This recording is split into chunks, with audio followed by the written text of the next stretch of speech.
어제 박진 외교부 장관이 왕이 중국 외교부 장과 두 번째 대면 회담을 가졌죠. 회담의 최대 관심사는 미국이 주도하는 반도체 공급망 협의체 칩4에 대해 중국의 이해를 어떻게 구하느냐였는데요. 자세한 이야기 나눠봅니다. 조용찬 미중산업경제연구소장 전화 연결됐습니다. 소장님 안녕하세요. 예, 안녕하십니까. 네, 일단 칩4 예비회의에 참여하기로 미국 측에 우리나라가 전달한 것으로 알려졌습니다. 국익을 위해서 어쩔 수 없는 결정이었을까요? 네, 그렇습니다. 예비회의는 9월 초에 열릴 것으로 보여지는데요. 치포 성격을 어떻게 규정해야 될지 세부 의제죠. 명칭을 포함한 내용들이 논의가 되고요. 네. 참여 수준도 이야기가 되고 조율을 하기 위한 여러 가지 모임들이 이제 만들어지게 되는데 만약 여기에 우리가 참여하지 않는다면은 우리의 입장을 반영시킬 수가 없게 됩니다. 또 신설되는 모든 국제기구가 그렇듯이 예비회의 때부터 적극적으로 참여해야만 룰메이커 역할을 하게 되는데요. 미래 반도체 시장인 양자 컴퓨터, 그리고 인공지능, 자율주행 자동차, 6G와 관련된 반도체 기술의 표준화를 우리가 주도시킬 수가 있고요. 네. 또 반도체의 활용과 관련된 규범을 정하는 그 모임도 참여하게 되면 인간 감시에 사용하지 못하도록 규제도 할 수가 있고요. 또 디지털 분야에 새로운 규칙을 만들어 간다면은 새로운 거래처를 확보시킬 수뿐만 아니라 해외 진출도 늘어나는 국익이 극대화될 수 있기 때문에 중국의 반대에도 우리가 참여하기로 결정한 것으로 보여집니다. 그 명칭에 대한 논의도 함께 이루어질 거라고 하셨는데 그 칩포 동맹이라는 명칭을 중국을 좀 자극할 수 있다라는 판단이 있어서 우리나라가 좀 이름을 바꾸자라는 이야기도 좀 오갔었죠, 네, 앞서서. 그렇습니다. 아무래도 중국 입장에서는 가장 강하게 반대하는 것은 인도태평양 경제 프레임워크에 이어서 치포 협의체까지도 정식적으로 중국을 배제하고 고립시키고 이런 그 모양새를 띈다든지 대만이 정식 회원국으로 참여하는 것에 대해서 극도로 지금 예민해서 반응을 하고 있는데요. 네네. 이 때문에 우리 측에 중국을 자극시키지 않기 위해서 글로벌 공급망과 관련된 원칙을 고수하는 쪽으로 이야기가 잡힌다면 중국도 외면상 강하게 반대할 이유가 없지 않을까 보여집니다. 근데 이 미국이 가장 처음에 우리나라의 칩포 동맹 가입을 제안했을 때부터 해서 지금 계속 중국은 반발을 하고 있는데 중국이 우리나라의 이 칩포 동맹 참여를 반대하는 진짜 속내는 뭘까요? 네, 보다 직접적인 이유는 한국의 반도체가 없으면은 중국 경제를 지금까지 이끌어왔던 디지털 경제가 성장에 제동이 걸리기 때문에 그렇습니다. 네, 중국의 디지털 경제 규모는 세계 2위인데요. 지난 10년간 110조 원에서 140조 원으로 급성장을 하면서 네. GDP에서 차지하는 비중도 40%까지 높아졌습니다. 당장 한국의 반도체를 수입하지 못한다면 국책 사업으로 추진해왔던 신형 인프라 정비 사업도 타격을 받게 되는데요. 중국은 650개 모든 도시에 광섬유 통신 케이블망을 까는 사업을 하고 있습니다. 5G 통신 기반의 사용자만 4억 2천만 명이 넘고요. 또 5G 플러스 산업 인터넷 응용 분야만 45개 산업, 300개 이상의 도시가 한국 반도체를 기반으로 건설이 됐습니다. 만약에 한국을 적으로 돌린다면 중국 경제는 상상했던 것 이상의 타격을 받을 수가 있게 되고요. 네. 또한 중국이 세계적인 경쟁력을 갖췄다고 자랑하는 온라인 쇼핑, 온라인 교육, 원격 치료와 같은 비접촉 경제는 물론이고 빅데이터, AI와 같은 고도의 융합 인프라 시설 정비도 타격을 받게 되는데요. 네. 결국 한국의 첨단 반도체가 없으면 중국 제조업은 로우 제품만 생산하는 제조 공장으로 남게 될 수가 있기 때문에 중국 입장에서는 겉으로 강하게 반대하더라도 실제 우리나라 반도체 수입 금지는 절대 하지 못하지 않을까 생각이 됩니다. 그러니까 지금 우리나라가 미국과 중국의 칩포 예비회의에 참석하기로 결정을 했다고 통보를 한 거잖아요. 예. 그러니까 이 칩포 동맹에 우리나라가 들어가기로 지금 확정이 된 건가요? 네, 지금 우리가 치포 예비 회의에 참석한다는 것은 치포 협의체에 정식으로 가입하겠다는 표현을 에둘러서 했던 거기 때문에 공식적으로 이번 회의를 통해서 참여하겠다는 것을 밝힌 것이나 마찬가지로 보여집니다. 아, 그렇군요. 어제 이제 박진 장관이 중국 외교부장과 만남을 가졌는데 이 자리에서는 어떤 이야기들이 좀 오갔을까요? 치포와 관련해서? 네, 아무래도 어제 오늘 한중 외교장관 회담이 칭다오에서 열리는데요.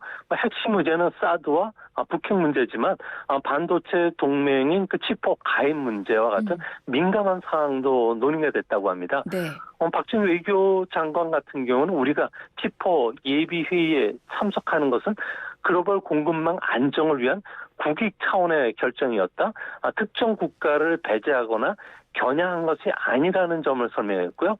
중국은 대명분상 더 이상 반대할 수 없는 입장이기 때문에 네. 왕이 외교부장 같은 경우에도 한국이 적절하게 판단할 것으로 기대한다면서 이전에 강력한 반발보다는 톤다운 시킨 것은 마찬가지인데요.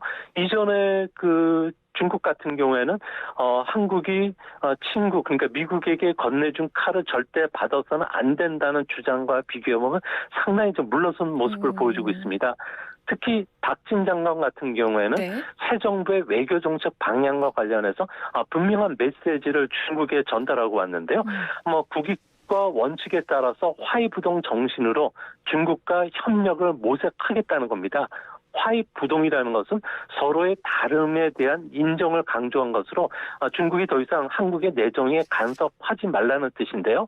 앞으로 우리는 빅4 가입뿐만 아니라 IPEF라고 해서 인도태평양 경제 프레임워크 참여 그리고 미국이 주도하는 반도체와 배터리 사업에도 참여하겠다는 것으로 우리 정부의 의사를 우회적으로 표현했던 것으로 보여집니다. 그렇군요. 중국이 맨 처음에 치포 동맹 얘기가 나왔을 때 굉장히 좀 강한 어조로 반발을 했었는데 이번 회담에서는 조금 그래도 한 발짝 물러선 듯한 그런 자세를 보였네요. 네, 그렇습니다. 아무래도 원칙과 국제 규범에 의해서 이야기를 했을 경우에 중국도 이 부분에 대해서 중국적인 원칙을 꺼내고 중국적 가치관 질서를 받아들이라고 강요할 수는 없었던 것으로 보여집니다. 상당히 이 미국과 중국 사이에 우리나라가 끼어 있는 그런 형국이라서 어떻게 이 치포 동맹 문제를 풀어나갈지 걱정이 컸는데 그래도 예상보다 좀 이렇게 스무스하게 좀 지나간 것 같다라는 생각이 듭니다. 네, 그렇습니다. 중국 같은 경우는 이전부터 새 관리가 옛 장부의 장부를 외면하면 안 된다는 이야기를 해왔고요. 또 사드라든지 이런 미국 주도의 질서는 동북아의 박아 넣으려는 미국의 쐐기라는 아주 극한 발언까지 했는데요. 이제는 어느 정도 서로가 다름을 인정을 했다는 측면에서 이번 양국 간의 외교장관 회담 이후에는 서로가 좀 냉각기는 걸치겠지만 이전보다는 좀 더 탄탄한 그리고 실리적인 외교 방향으로 나갈 것은 분명해 보입니다. 근데 지금 미국을 보면 반도체법에 서명을 한 것도 그렇고 치포 동맹도 그렇고 중국의 반도체 장비 수출 제한을 검토하고 있다고도 하고요. 계속해서 좀 중국을 견제하고 있는데 그만큼 미국도 두려워할 만큼 중국의 반도체 시장에서 위협적으로 성장을 하고 있다라는 거겠죠? 네, 그렇습니다. SMIC 같은 경우는 중국의 최대 위탁 생산업체인데요. 삼성전자와는 외형적인 면만 보면은 기술 격차는 단 2년 정도로 좁혀졌습니다. 더구나 미국 같은 경우는 중국의 반도체와 관련된 산업을 분석을 해봤더니 네. 중국의 반도체 설계 부분에서는 세계 9위 기업인 월세미컨덕터라고 있는데요. 카메라용 이미지 센서 반도체를 설계를 주력하는 회사인데 기술력이 상당하고요. 또 설계 기업만 중국에서는 1,600개가 넘을 정도로 접인이 아주 탄탄하다고 합니다. 또 컴퓨터용 CPU, 그러니까 CPU라는 건 머리에 해당하는 거고요. 네. 또 휴대폰의 어플리케이션 프로세스라고 하는 부분도 있고요. 또 인공지능과 관련된 얼굴 인식, 지문 인식, 음성 인식과 관련된 딥러닝 기반의 AI 반도체 분야에서는 미국에 필적할 정도로 두각을 나타나고 있다는 겁니다.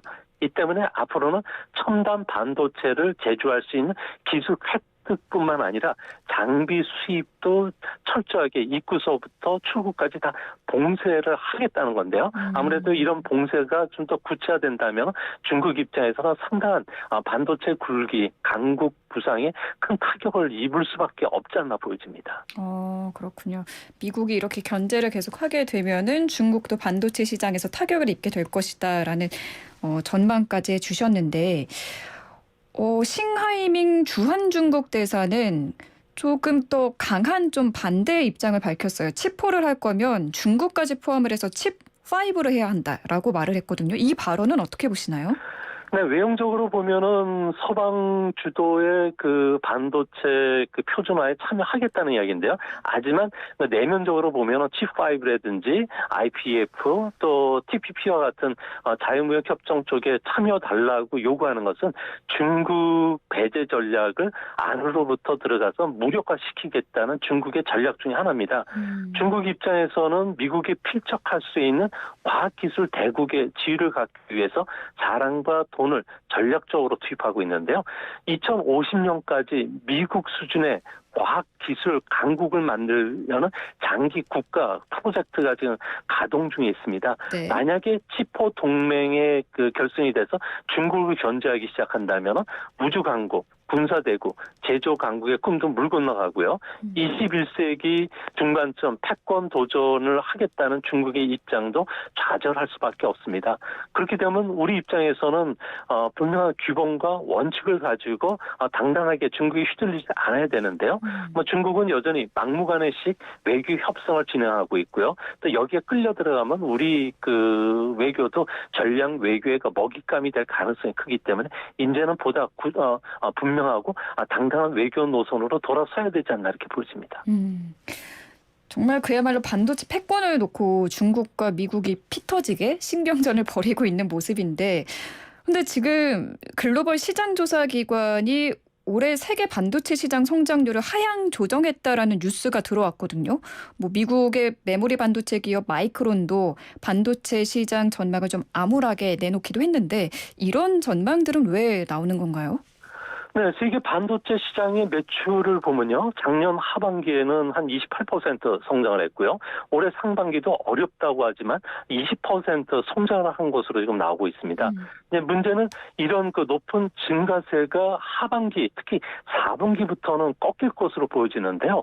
아무래도 그 현재 그 가격 상승을 이끌었던 주요 그 요인은 코로나로 인한 그 이동 제한, 재택 근무 덕분에 스마트폰이라든지 PC 그리고 게임과 관련된 IT의 특수가 반도체 재고를 끌어올렸기 때문에 그렇습니다.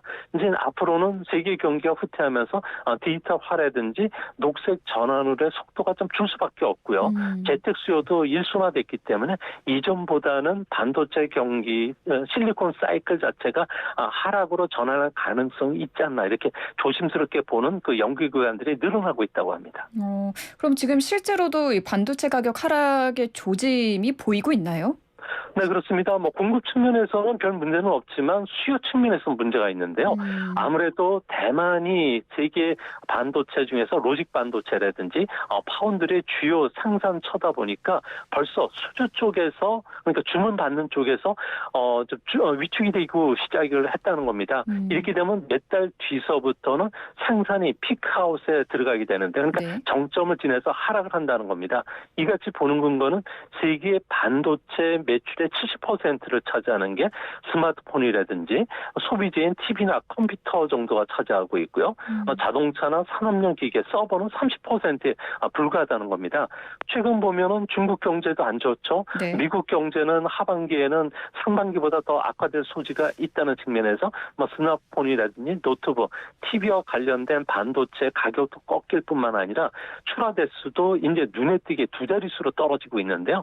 이 때문에 올해까지는 반도체 경기는 버틸만 하지만 내년부터는 감속이 강해지면서 가격도 하락하는 이런 그 반도체 실리콘 사이클 자체가 마이너스로 떨어질 가능성이 높다고 보고 있습니다.